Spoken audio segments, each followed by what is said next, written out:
열왕기하 25장. 시드기야 9년 10째 달 10일에 바벨론 왕 느부갓네살이 모든 군대를 거느리고 예루살렘으로 진격해 진을 치고 그 주위에 공격용 성벽을 쌓았습니다. 그리하여 예루살렘 성은 시드기야 왕 11년까지 계속 포위돼 있었습니다. 넷째 달 9일 성 안에 기근이 극심해 그 땅 백성들이 먹을 양식이 떨어져 버렸습니다. 그때 성벽이 뚫리니 바벨론 사람들이 성을 포위해 진을 치고 있음에도 불구하고 모든 군사들이 밤에 왕궁 뜰 옆에 있는 두 벽 사이 문으로 도망쳤고 왕은 아라바 길로 갔습니다. 그러나 바벨론 군대가 왕을 뒤쫓아 여리고 들판에서 시드기야를 따라잡았고 시드기야의 모든 군사들은 뿔뿔이 흩어져 버렸습니다. 그들이 시드기야 왕을 잡아 리블라의 바벨론 왕에게 끌고 가니 그가 거기서 시드기야를 신문하고 시드기야가 보는 앞에서 그의 아들들을 죽이고 시드기야의 눈을 빼고 청동 사슬로 묶은 뒤 바벨론으로 끌고 갔습니다. 바벨론 왕 느부갓네살 19년 5째 달 7일에 바벨론 왕의 신하인 호위대장 느부사라단이 예루살렘으로 왔습니다. 느부사라단이 여호와의 성전과 왕궁과 예루살렘의 모든 집을 불태웠습니다. 그는 중요한 건물들을 다 불태웠습니다. 바벨론 모든 군대가 호위대장의 지휘하에 예루살렘의 성벽을 다 무너뜨렸습니다. 호위대장 느부사라단은 성 안에 남아있던 사람들과 바벨론 왕에게 항복한 사람들과 나머지 무리를 포로로 잡아갔습니다. 그러나 호위대장은 그 땅의 가장 가난한 사람들은 남겨두어 포도원과 밭을 일구도록 했습니다. 바벨론 사람들은 여호와의 성전에 있던 청동 기둥들과 받침대들과 청동 바다를 부수어 그 청동을 바벨론으로 가져갔습니다. 그들은 또한 속과 부삭과 부싯개와 접시와 성전 일에 쓰는 모든 청동 기구들도 가져갔습니다. 왕의 호위대장은 또 흔들리는 향로와 물 뿌리는 그릇 등 순금이나 순은으로 만든 것들도 모두 가져갔습니다. 솔로몬이 여호와의 성전을 위해 만들어 놓은 두 기둥과 바다와 받침대에서 얻은 청동이 너무 많아 무게를 다할 수 없을 정도였습니다. 각 기둥은 높이가 18규빗이었고 기둥 꼭대기에 붙어있는 청동 머리는 높이가 3규빗으로 둘레에 붙어있는 그물과 석류도 청동이었습니다. 다른 기둥도 똑같은 그물로 장식돼 있었습니다. 호위대장은 대제사장 스라야와 그 다음 제사장 스바냐와 3명의 성전 문지기를 포로로 잡았습니다. 그는 또 아직 성에 남아있는 사람들 가운데 군대 장관과 5명의 왕실 고문을 사로잡고 또 그 땅의 백성들을 징집하는 일을 맡은 서기관과 그 성에서 찾은 그 땅 백성들 60명을 사로잡았습니다. 호위대장 느부사라단은 그들 모두를 붙잡아 리블라에 있는 바벨론 왕에게 끌고 갔습니다. 바벨론 왕은 하맛 땅 리블라에서 그들을 죽였습니다. 이렇게 유다는 자기 땅을 떠나 포로로 잡혀갔습니다. 바벨론 왕 느부갓네살은 사반의 손자이며 아이감의 아들인 그달리아를 세워 자기가 유다 땅에 남겨놓은 사람들을 다스리게 했습니다.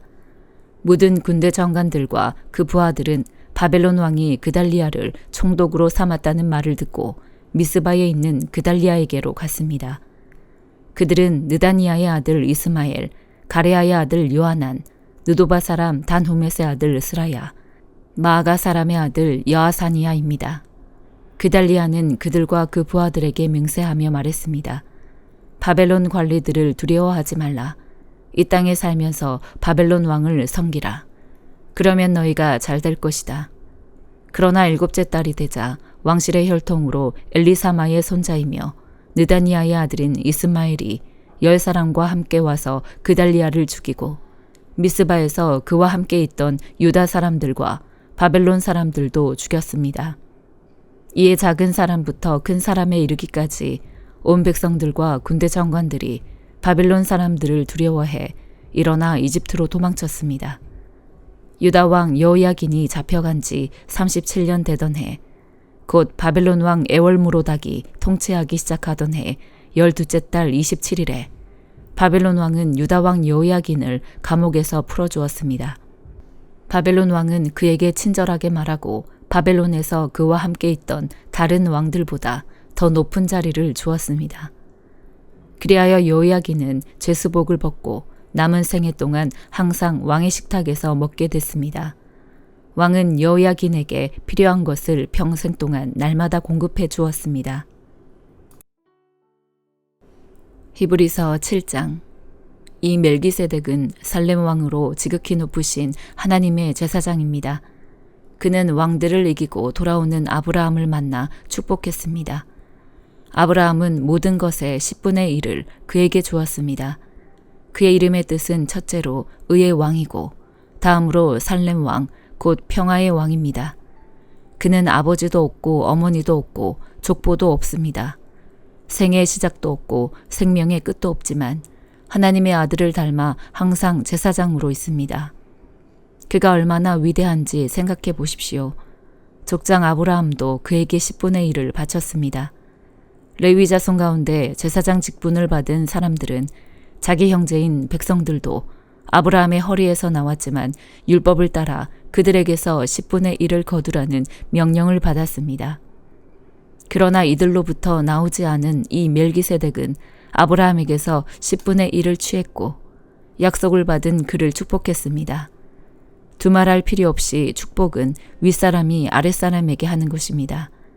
앞의 경우는 죽게 될 사람들이 10분의 1을 받았고 뒤의 경우는 살아있다는 증거를 받은 사람이 10분의 1을 받은 것입니다. 말하자면 10분의 1을 받는 레위도 아브라함을 통해 10분의 1을 바쳤다고 할 수 있습니다. 이는 멜기세덱이 아브라함을 만났을 때 레위는 아직 조상의 허리에 있었기 때문입니다. 만일 레위 계열의 제사장 직분을 통해 완전함을 얻을 수 있었다면 그런데 백성들은 이것을 근거로 율법을 받았습니다. 아론의 계열을 따르지 않고 멜기세덱의 계열을 따르는 다른 한 제사장을 세워야 할 필요가 있었겠습니까? 제사장직이 변하면 율법도 반드시 변하게 됩니다. 이것들은 그분과 관련해 언급됐습니다. 그분은 다른 지파에 속했는데 그 지파에서는 아무도 제단에서 섬긴 적이 없었습니다. 우리 주께서는 유다 지파에서 나오신 것이 분명합니다. 그런데 그 지파에 관해서는 모세가 제사장직과 관련해 아무것도 말한 적이 없습니다. 그리고 이 사실은 멜기세덱과 흡사한 다른 한 제사장이 일어난 것을 볼 때 더욱 분명합니다. 그는 육체에 속한 규례, 곧 율법을 따라 제사장이 되신 것이 아니라 썩지 않는 생명의 힘을 따라 되신 것입니다. 그렇기 때문에 너는 영원히 멜기세덱의 계열을 따르는 제사장이다라고 선포됐습니다. 전에 있던 계명은 약하고 효력이 없어 폐지됐습니다. 이는 율법이 아무것도 완전하게 할 수 없기 때문입니다. 그러므로 더 나은 소망이 들어왔고 이를 통해 우리가 하나님께 가까이 나아가는 것입니다. 예수께서는 맹세 없이 제사장이 되신 것이 아닙니다. 레위 계통의 사람들은 맹세 없이 제사장이 됐습니다. 그러나 그는 자기에게 말씀하시는 분의 맹세로 제사장이 되셨습니다. 주께서 맹세하셨으니 그분은 마음을 바꾸지 않으실 것이다. 너는 영원히 제사장이다. 이와 같이 예수께서는 더 좋은 언약을 보증해 주시는 분이 되셨습니다. 레위 계통의 제사장들은 죽음 때문에 그 직책을 계속 수행할 수 없었기 때문에 그 수가 많았습니다. 그러나 예수께서는 영원히 사시는 분이시므로 제사장직을 영원히 누리십니다. 그러므로 예수께서는 자신을 통해서 하나님께 나아오는 사람들을 온전히 구원하실 수 있습니다. 그는 항상 살아계셔서 그들을 위해 중보기도를 하십니다. 이러한 대제사장이야말로 우리에게 합당합니다. 그분은 거룩하고 순결하고 흠이 없고 죄인들과 구별되시며 하늘보다 높은 곳으로 오르신 분이십니다. 그분은 다른 제사장들처럼 먼저 자신의 죄를 위해 그 다음에 백성들의 죄를 위해 날마다 제사를 드릴 필요가 없습니다. 이는 그분이 자신을 들여 단번에 이 일을 이루셨기 때문입니다. 율법은 연약함을 가진 사람을 대제사장으로 세웠으나 율법 후에 주어진 맹세의 말씀은 영원히 완전케 되신 아들을 대제사장으로 세웠습니다. 아모스 1장. 드고아의 목자 아모스가 이스라엘에 대해 이상으로 받은 말씀입니다. 그때 유다 왕은 우시아였고 이스라엘 왕은 요아스의 아들 여로보암이었으며 지진이 있기 2년 전입니다. 아모스가 말했습니다. 여호와께서 시온에서 크게 소리치시고 예루살렘에서 그 음성을 바라시리니 목자의 풀밭이 시들고 갈멜산 꼭대기가 마를 것이다. 여호와께서 이렇게 말씀하셨다.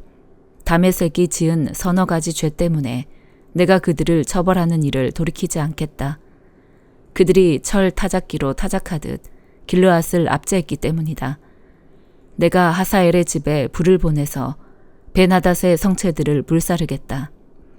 내가 다메섹 성문 빗장을 부수고 아웬 골짜기에 사는 사람들을 없애고 벳 에덴에서 귤을 잡고 있는 왕을 없애겠다. 아람 사람은 사로잡혀 길로 끌려갈 것이다. 여호와께서 하신 말씀이다. 여호와께서 이렇게 말씀하셨다.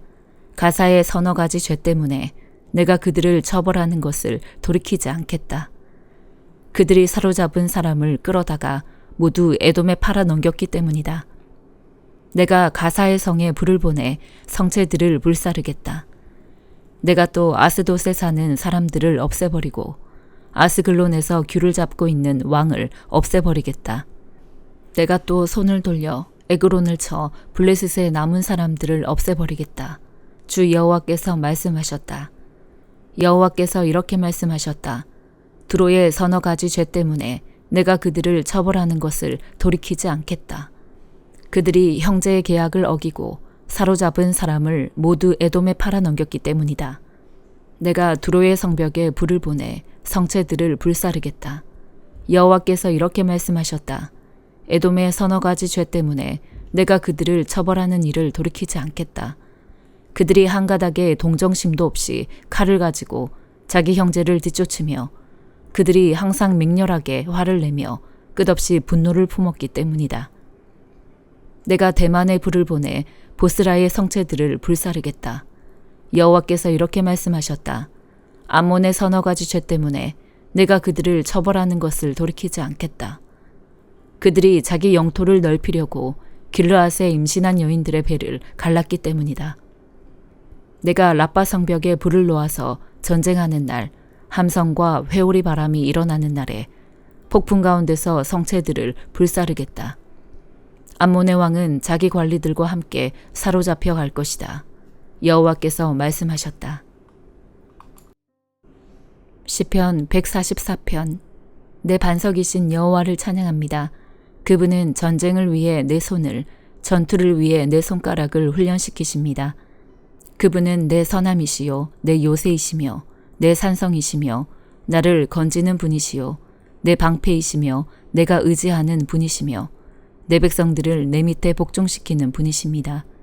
오 여호와여, 사람이 무엇이라고 주께서 그를 돌보시며 인자가 무엇이라고 주께서 생각하십니까? 사람은 한낱 헛것에 불과합니다. 그 인생은 지나가는 그림자 같습니다. 오 여호와여, 하늘을 낮게 들이우고 내려오소서. 산들을 건드려 연기 나게 하소서. 번개를 보내 적들을 흩어버리시고 주의 화살을 쏘아 그들을 물리치소서. 높은 곳에서 주의 손을 뻗어내려 거센 물결과 이방 사람의 자손들의 손에서 나를 건지시고 구하소서. 그들은 입으로 헛된 것을 말하며 그 오른손으로는 속이는 일만 합니다. 오 하나님이여, 내가 주께 새 노래를 부르겠습니다. 수금과 현악기로 주를 찬양하겠습니다. 주께서는 왕들에게 승리를 안겨주는 분이십니다. 주의 종 다윗을 해치는 칼에서 건져내시는 분이십니다. 이방 사람의 자손들의 손에서 나를 건지시고 나를 구하소서. 그들은 입으로 헛된 것을 말하며 그 오른손으로는 속이는 일만 합니다. 그러면 우리 아들들은 나무가 자라듯 할 것이고 우리 딸들은 왕궁 모퉁이에서 번쩍이는 조각 기둥 같을 것입니다. 우리 창고에 각종 식량이 가득하고 우리 양들이 길가에 1000배, 10000배로 늘어날 것이며 우리 황소들이 힘든 일도 너끈히 해낼 것입니다. 또 성벽을 침범하는 일이나 포로로 잡혀가는 일이 없고 거리에서 불평하는 소리도 없을 것입니다. 이런 백성들은 복이 있습니다. 여호와를 하나님으로 모신 백성들은 복이 있습니다. 아멘.